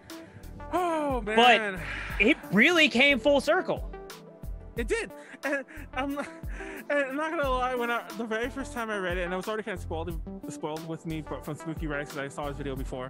But when I was reading that, and you get to that part, even if you're reading it for the first time, obviously you could tell by the page count ending. But once you see those characters come back, I'm like, oh, they're not gonna come back and congratulate her. They're not gonna come back and be like, oh, you've changed. Let me help you. And see the error there. Oh no. They're gonna go out just as shitty as they came in. Well, actually, they weren't totally shitty when they first came in, but like they're gonna come in like, you know, yeah, this isn't gonna end well, and it doesn't. It's depressing. Now I'm depressed. There was something. There is, and this is kind of why I come back to this one thought of like, it's not all, but like the integral thing in all this, to my understanding, or like what I took away from it, is if you could put it as a cautionary tale for anything, it is like self-care, self-appreciation, self-esteem. And the reason I came to that conclusion was because of the one scene that came up in the aforementioned vision where she's like, if everything was perfect. She's talking to her daughter saying like, oh, I was thinking about the past. And then she's telling her daughter, oh, it was terrible. You see, Mama hated herself then. Yeah. Kid's like, why? What was it? So maybe because Mama still didn't understand how to care about herself. I cried a lot. Self-esteem's a fucking hell of a drug, man. It is like, and this is why, despite the fact that, again, she did nothing in malice, right? And then this is where I come back to this thought of like, how much of this is her fault? Not to say that she deserved any of this, but it's kind of like, how do you like teach the message like, yo, don't let people take advantage of you, you know? Like, hey, you are enough. Like, you don't have to like settle for scraps. You don't have to let like abusive ass people like do you in just because like you feel bad about yourself. Because I feel like a lot of fucked up situations start that way, because it's almost like it's the thing where like you teach people how to treat you almost. And dead ass, I got to the end of this shit, I wanted to fucking cry. No, it's sad. It's like I don't know. But like And I again, said, this is a fuck book. yeah, like, there are times when I wonder, and I mentioned this about like, I mentioned that usually when I say this about just works that have a lot more material to get to before you get to the sex or whatever. But like, part of me always wonders, like, certain brands of hentai, and this is a very good example of it, where it's all like, who's the person? And I honestly, I guess no, I'm not calling you out if you're this person, because you ain't hurt nobody. You're just enjoying what you enjoy. I'll still judge, but I ain't gonna call you out. No on king it. shame. Yes, I'll judge you internally only. But you won't. But, you don't understand it. You what you don't get. Yeah, who would pick this up and be all like, well, gotta, unzip the pants and let's go, bro. It's like, this is my thing, I don't know. I mean, the art, unironically, is amazing. Honestly, I wanted to mention this at the very beginning, and I forgot to mention when I bought the Ahegao thing. The Ahegao, I don't even understand. Ahegao. But there are certain Ahegao faces and, like, certain ones that are from this that I never noticed that's what, I'm like, oh, so yeah, I noticed that too. Came from. Like, that when you're reading this, there'll be certain frames you're like, I've seen that 8 billion times. Yeah. I've seen this 8 billion times someplace, I never knew where it was from, and it's from this specifically. So yeah. I just want to point out that, like, at the end of all this, the artist, I think, said that this was, like, a lot to do with how Japan's, like, especially like teenage girls, how they feel, how they're so influenceable by all these different things. And the artist, like, I don't know the gender, but the artist, like, wanted to like make it to, like, the extremes of, like, how these influences can really, like, take effect and do them in like this. Yeah. And I wonder, like, this and I'm gonna get real fucking, like, pretentious for half a second, so I apologize. Okay, I don't think this would have had the same impact if it was any other way than how it is right now. Even with the gratuity, like the gratuity, all that shit, like, that's part of what makes it so fucking soul-wrenching in a lot of places. Yeah. I think you could still tell a story like this, and honestly, I think it's a very important story. I wish it was something that was more easy to kind of, like, share, and that might be, like, it's crowning, like, I don't want to say failure, but, like, detracting factor. But at the same time, it's because it's that fun. It's that gratuitous, and all these scenes that, like, damn, like, oh god, this rips you up inside. I would really like to know more about, like, just Shindo and, like, what, like, because they really felt this. You could tell with all of this shit. I mean, there is something that is never talked about in any anime or manga, and that is drugs. Oh yeah, I'm not gonna lie, the drug aspect, especially because they were a little more overt with some of them towards second half. Because at first it's like, oh, I'm taking this mystery drug, the ecstasy perhaps, but later on it was like, oh yeah, they're taking, they're doing the hard shit now. Fuck, was I gonna say? First of all, I want to point out that if you want to read this, that's the number. It's 177013. Apparently that's a meme in and of itself, because, like, everyone knows that number. I had to look it up because I'm not that much of a fucking noob. I'm like, I'm so used to, like, Googling everything. Honestly, I don't know it by that number because that number didn't come about until and hentai came about. Yeah, and I read this way before in hentai. That's what's interesting to me about, like, different phases where people got introduced to this, Yeah. Well, the manga itself is, I mean, it's still old. It came out, like, I think it started in 2013, wrapped up in 2014, 15, I forget exactly. But oh man, when the last chapter came out, new. It's relatively new. So I guess, like, go dig into this. Faku has it, you want to buy it. I love that Faku's release has, like, nudity on the cover, which blows my mind. That, you don't see it that often, which means that they just dead ass don't care. They'll never sell it in the store. I mean, Amazon does account, but I mean, like, in a physical store, they'll just never sell that because of the cover. Oh, but yeah. Unless it's got, like, a cover over the cover. Yeah. But I would because during you mentioned this, I've seen the other you stuff do this have artist has Saki. done. Yeah. And the other, like, hella NTR with this artist. And there's a lot in this similar vein of like corruption, things like that. But so if you're like a purveyor of like, you know, ecchi, hentai, all that shit, if that's not up your bag, I would just kind of like throw a little caution, you know, just because you never know what people are into, all that. But what I will say is, I ran across one dojin that was just absolutely like dumbfounding to me. Because it is completely out of this artist's like wheelhouses, and I'm really happy about it because usually artists are like very typecasted into like one specific type of thing.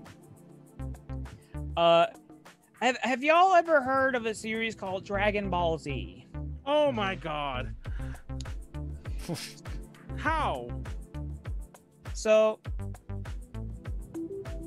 this right here involves Broly from the Dragon Ball Super movie and Chilai, I believe her name is. And it is him being a like very like just not aware gorilla, and it's just wholesome, and they have a family, and it is the most bizarrely wholesome thing that this artist has ever done that I've ever been a witness to. It was so fucking weird. Oh, we're still talking Shindo. Okay, I was confused. Yeah, this is Shindo. I thought we were talking Akira Toriyama or some shit. I'm like, wait. Oh, no, this is Shindo. Yeah, I was confused. I was like, wait, when did he do this?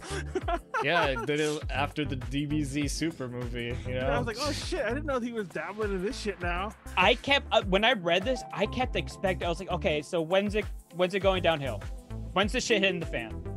They're like, no, they just ended and they have like a big old family. I was like, oh. Just imagine this is the way Metamorphosis ended. Oh man. I think a lot of like doujin artists are pretty crazy, especially like the ones that are known for being wholesome, and all of a sudden they decide to do NTR. Yeah. Those are. It's quite something. Okay. Yeah, go on. There's NTR. There's definitely a lot of artists who like have kind of like their own wheelhouses, like because like it's probably like stuff that they particularly like to do, like artists who like specifically like it doesn't matter who the character is, they have to give them like fucking Z cup tits in everything they do. Cup tits. It could be I don't even Megumin from what's that anime called? It's Megumin. Y'all know who the fuck it is. But like nope, like Omega, like fucking Death Star sized tits. Megumin? Yeah. Konosuba. There we go. Oh. I've never seen Konosuba. I'm gonna look up Megumin Konosuba. I haven't either. Kono. Yeah, put it on my list. There's artists. Oh, you meant the opposite. I'm like, she doesn't have Z cup tits at all. No, they will give her that because Yeah, like exactly. that is That's what you meant. That's what I'm only hearing half the conversations. Apparently, god damn my life. I need to open my. But hold on. You have all my attention here, but I'm fucking not. I'm gonna shoot you some bail. You didn't know Megumin to begin with, so you kind of had to work your way backwards. There you go. Oh yeah, by Here's the your way, little bail. if you type in Megumin Konosuba big tits, by the way, I don't know why I typed it that way, but if you do, you definitely get. Oh my god. Yeah, you get some that are just ridiculous. You get normie, like just big, you know, bigger ones. By the way, oh my god, because I always there'd be so much live action if you kept scrolling. But there's some live action as you keep scrolling. I still really wonder going forward, because I feel like this is a cautionary tale. If Shindo said that this is an experience that a bunch of like girls in Japan feel, that has to be a universal thing, you know. So I wonder now, and I hope to God, this is why like I never criticize e-girls for like how they say it's great that you're giving your money, do all that shit. Just be careful, you know. Like sometimes attention and shit like that, like if you're like not in the right headspace, it can fuck with you. It can lead you some dark places. I just hope like people are like okay with that kind of thing, you know. Yeah, the story comes with a lot of trigger warnings, obviously. Oh, it's all the trigger warnings. Yeah, It's all of them. It's literally all the trigger warnings when it comes to like violence, drug use, abuse, sexual everything, like sexual Everything. violence, whatever. But yeah, going on Konosuba, it has a dub that has Kaylee, a friend of Ada J's. Wait, is it an actual dub? Well, in the dub, she's one of the actresses, Kaylee. Wait. She's there's an actual anime adaptation. Konosuba, you never even I. Oh no! I thought you meant Metamorphosis. No. I was like, wait. No, I jumped back to Konosuba. I thought that was a meme. Now you're busting a manual. But yeah, I'm jumping back to Konosuba because Mr. Taku pointed out that Kaylee's in the dub, and I'm like, oh yeah, Kaylee's in the dub.